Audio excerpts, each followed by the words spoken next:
So as a fan of RPGs and as someone who loves in particular action RPGs, many of my favorite games of all time cite their source of inspiration from the Mana series. Originally getting its start from Final Fantasy Adventure, Secret of Mana is where the series really made its mark in the industry. Now we have a total of like 16 Mana games, with 2 of them being remakes of previous titles. The Mana series has definitely had a large cult following for the last 20 plus years, but it was whenever we got Trials of Mana, the remake a few years back, that the series really started to pick up some steam again. And now we have a demo for a very soon upcoming new title in the Mana series called Visions of Mana. Full transparency, I've never played any of the Mana games, but I did get to sit down and play the demo of Visions of Mana, so this really is my first foray into the Mana series. So today we're talking about my experience with playing the demo of Visions of Mana. So with all of that said, let's talk about it.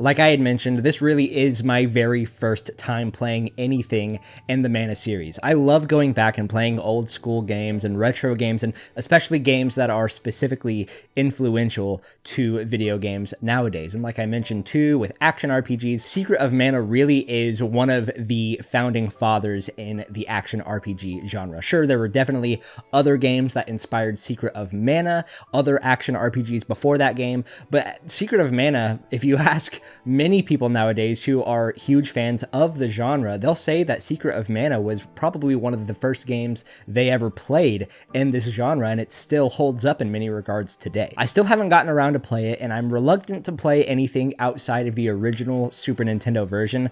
The remake that they came out with a few years back didn't really do anything for me personally, but I have always been interested in checking out this series.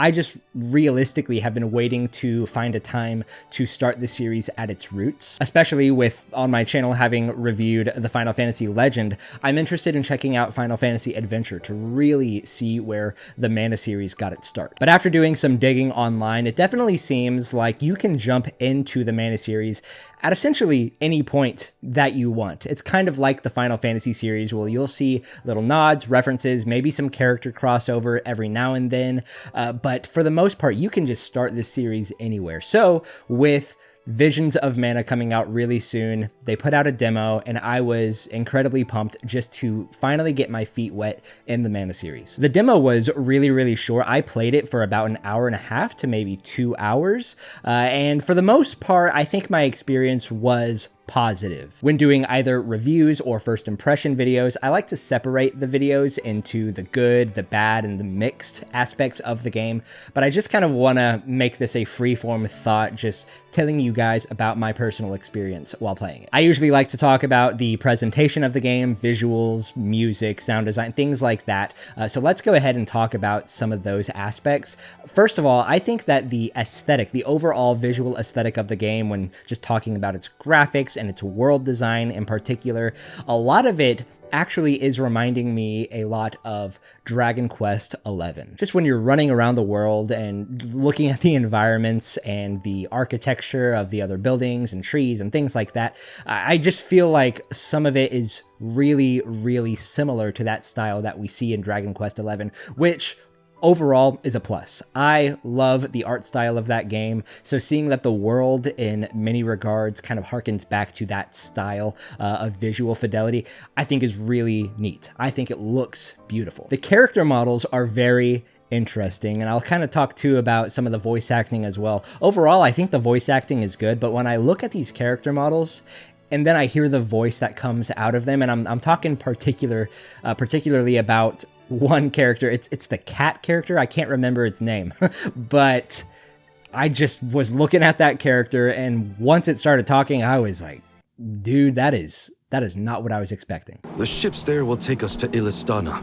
capital of the deep. Overall, the performances are fine. I was just definitely caught off guard by some of the voices that they had. The music is done by Hiroki Kikuta, which he's done plenty of music for the Mana series as of late. And overall, I think that the sound design is also very well done. Not even just talking about the music, but just whenever you're running around the world, combat sounds that you hear, the enemy sound designs. I think overall that presentation, as far as its sound goes, is also definitely a plus. However, when discussing just running around the world and sound design, things like voice acting and things like that, there is a ton of dialogue between characters while you are fighting, while you are running around the world, while you're just standing there. There's tons of dialogue, and for the most part, I hate all of it. I should first also say that in general, I'm not a huge fan of implementing conversational dialogue between characters while you're running around in the world, especially due to the nature of whenever you get to a place that you're supposed to be and the characters are still talking to each other, it'll just cut off. It'll just fully end whatever conversation that they were having, and oftentimes it doesn't pick back up. Take a game like God of War, for example. Whenever you're in the boat and Atreus and Kratos are talking to each other, they'll be in conversation, but if you get to where you're supposed to be and their conversation ends, they're basically like, let's talk about this later, and then once you're done doing what you have to do and you get back in the boat, they pick back up on what they were talking about earlier before the cutscene or something ended their conversation.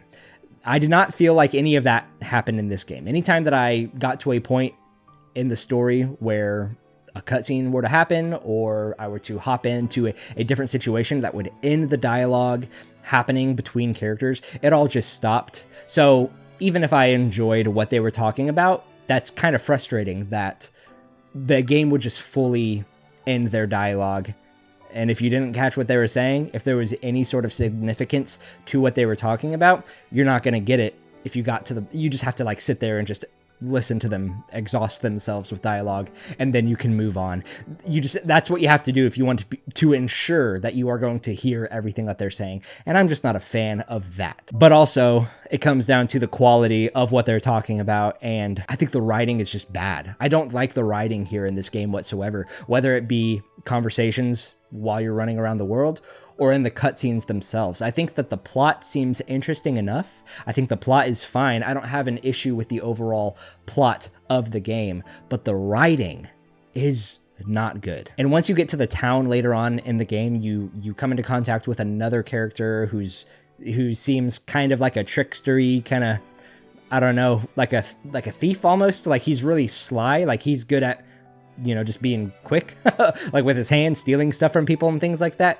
And this guy was written to be the most stereotypical thief type character. Like you think of, your average like D&D player, right? The one who wants to be the rogue. Like that's kind of this trope. That is the archetype that this guy is.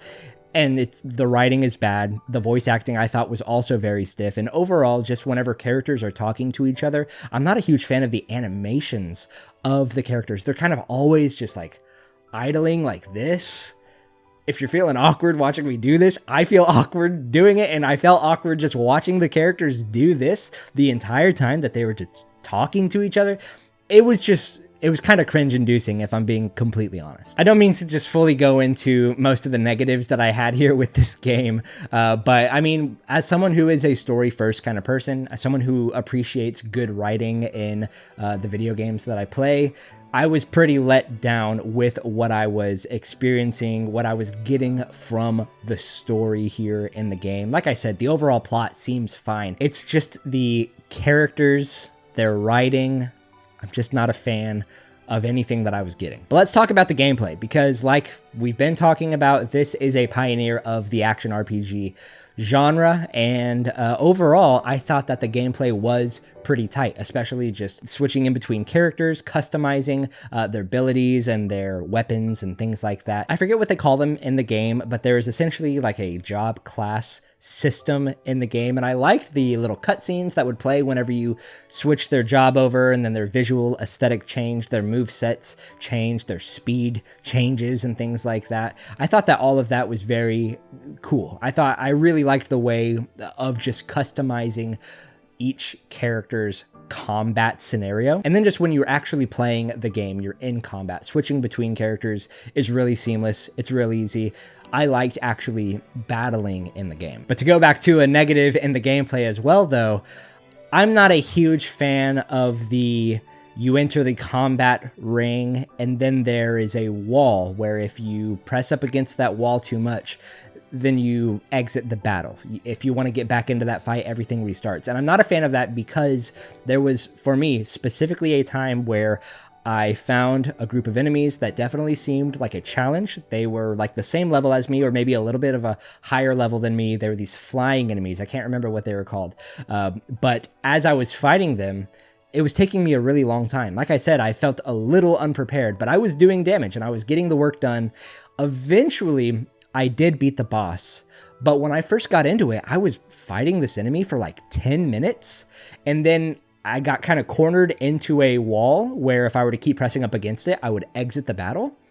And whenever the enemy was at like 75, like I took down 75% of its health, the game threw me out of the battle, and then the health bar of the enemy fully replenished. And like I said, I had already been spending a little over 10 minutes in this battle, and okay, cool, if I want to actually beat the enemy, I have to go back and essentially start all over again. And that is incredibly frustrating. I understand this idea of, you know what, hey, back in the original game, you would get into these battle zones with the enemy, and you would have to exit those zones. You would have to leave those zones to exit the battle if you wanted to flee from battle. However, whenever you're taking a big open world game like this, I don't know why they didn't just continue to do the normal open world thing where you can continue fighting this enemy basically at any time in the map if they're following you, but if you run away too far away from the enemy, then you flee the battle. Like, that sort of makes sense to me, but in an open world game like this, or an open zone game like this, kind of like Xenoblade Chronicles or Final Fantasy 16, then it's frustrating to be confined to a small fighting arena, only to have to start the battle all over again if you accidentally push up against the wall too hard and then you flee battle. But exploring these large open areas is nice, mostly because of the aesthetics of the game. Like I said, I like the aesthetics of Dragon Quest XI, and this gives off a lot of those vibes. So exploring the areas seems fun. Also, the large mount that you have, like the dog steed thing that you have, I really liked the design, and I thought that it was a really cool mode of transportation. I'm also grateful that you get it as soon as you enter this open zone, pretty much as soon as you have the ability to really explore this wide area after the icy area of the start of the game. I mean, I'm happy that they gave you that option to very quickly just run around and explore this area to your heart's content. I thought that that was an incredibly nice thing for them to do in this demo. The demo does end with a big Kraken boss battle on a ship, which I thought was pretty fun. I liked that boss battle. Overall, I think that the actual combat itself, whenever you're in battle, you're fighting the enemies, there is a fun time to be had. I like the exploration of the game, and I think the overall plot is serviceable. It seems like your kind of run-of-the-mill JRPG fantasy plot revolving kind of like escorting a royalty kind of individual with a ragtag group of people who don't necessarily fit together, but it seems like they'll find a pretty profound friendship along the way. Like, that sort of stuff is fine. I don't have any issue with that. My issues mostly come from some of the mechanics of battle, like leaving the battle and things like that, as well as the overall writing and the quality of its dialogue, and some of just the things that don't make sense about the way that some of the characters communicate. That's kind of where most of my negatives lie. Also, this is not the type of demo that carries all of its save data over to the full game whenever it releases. No, this game takes place a little further out into the game, and so what you are playing here, I think there is some sort of bonuses that you do get into the full game if you do play the demo, but whenever you start the full game, don't expect any of your actual character progression or your levels or the money that you have or the experience that you have in this game. Don't expect any of that to carry over into the original, like the full release of the game. And that is another thing too that kind of ticks me off with demos like these, especially since Square Enix has done a really good job recently of releasing demos that actually feel worth your time, that actually feel like a worthwhile endeavor before you play the game. Like, obviously, it's nice to have a game like this so that you can play it for a little bit just to see if you do want to buy the game. But that cherry on top is whenever they give you the opening hours of the game so that you can fully immerse yourself into the way that this game wants to present itself to all of the players who buy the game on day one or later down the line. So overall, I think I had a pretty mixed experience here. As someone who's not a huge Mana fan, simply because I just haven't played any of them, this game didn't necessarily win me over. I don't think that I'm actually going to play this game whenever it releases. I had a decent enough time exploring the world in the demo, but some of my gripes with the writing and some of the battle mechanics just got just enough under my skin that I don't think that this is going to be a day one purchase. Maybe I'll purchase it on a sale at a later time, or maybe the right thing for me to do is go back and maybe play the Trials of Mana remake or something, or go back and play the original Final Fantasy Adventure or the original Secret of Mana. Maybe there's another one that is right for me, but this one for right now is kind of a no-go for me at this moment. But those are just my thoughts. Those are my opinions on Visions of Mana, specifically the demo that was released. So let me know down in the comments below what you thought of this demo. Do you like this game? Are you a fan of the Mana series? Is this your very first time playing anything in the Mana series as well? And what did you think of the demo as someone who's also just getting your feet wet into the series for the first time? Go ahead and let me know all of your thoughts about this demo in the comments below. And while you're down there, go ahead and hit the like button, hit the subscribe button, and hit the notification bell as well so that you're notified whenever new videos like this go up. Also, while you're down there commenting and subscribing, go into the description and join the Discord. There's a ton of other like-minded individuals like you and I who love story-driven games, who love RPGs, who just love gaming in general. And we'd love to see you over there and have conversations with you. But anyways, guys, yeah, those are all of my thoughts on the demo for Visions of Mana. I'm a little lukewarm on it right now. There were definitely some aspects that I did like about the game. I think that the overall presentation is nice. And as someone who just personally holds a subjective higher quality of writing when it comes to games like this and some of the other gameplay mechanics as well,